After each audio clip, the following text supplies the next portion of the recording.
When I was a child, I thought I had made a breakthrough when I discovered Christianity and Islam shared prophets and had a common origin story. I ran to my mother elated that I had found the panacea for world peace. I couldn't fathom why people fought wars over religion. Perhaps the believers did not really understand their faith. Perhaps this was the motivation too with which William Dalrymple set out on his epic 5-month-long quest through the Middle East of the 1990s.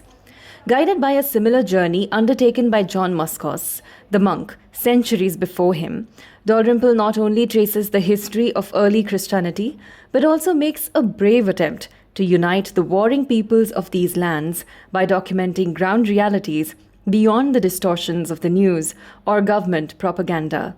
By digging up the root of conflicts, he exposes the sometimes trivial triggers behind them.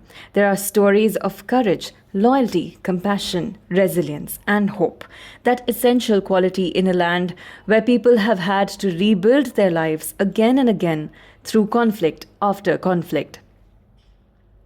Dalrymple's commentary is without judgment. His writing is at once profound and humorous. It is a deeply researched and heartfelt travelogue. I only skipped the sections on detailed architectural description, being entirely absorbed by the rest. From the Holy Mountain, a journey in the shadow of Byzantium takes the reader through the Levant or the Eastern Mediterranean in a daring quest to trace the roots of Christianity before they are lost to the sands of time, leaving a bloody history in its wake. However, time is not the culprit here. It is human intolerance and politics that first demonizes and persecutes others and then turns inward on itself, resulting in social, cultural, and administrative decline. The instability in the Middle East is a result of such narrow agendas of government, religious leaders, chiefs of clans, as well as the haphazard borders drawn by colonizers, slicing up the spoils of these rich ancient lands among themselves.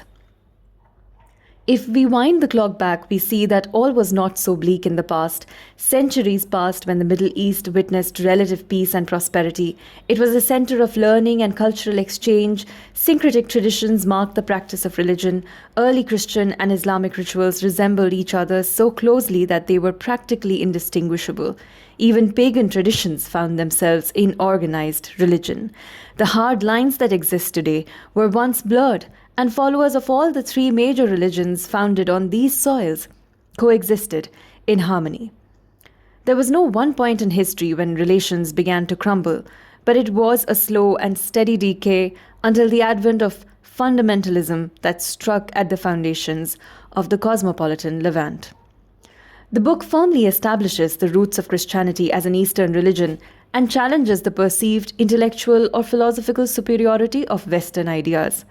Ultimately, it attempts to bring all seekers of truth to an empathetic understanding of each other. The wise across centuries and geographies have always held up as virtues balance, compassion, and gentleness. The desert fathers and their austerities practiced through fasting, meditation, concentration, and seclusion reminded me of monks of all denominations and faiths, whose ultimate purpose is to examine and realize the nature of reality. The peculiar stylites, the cave-dwelling monks, the profound wisdom of men from simple homes, all of this in an evocative writing style left me with a deep impression of the Orthodox Christians and an understanding of their ways, which is not so different from my homegrown spiritual path in its essence. And that stayed with me.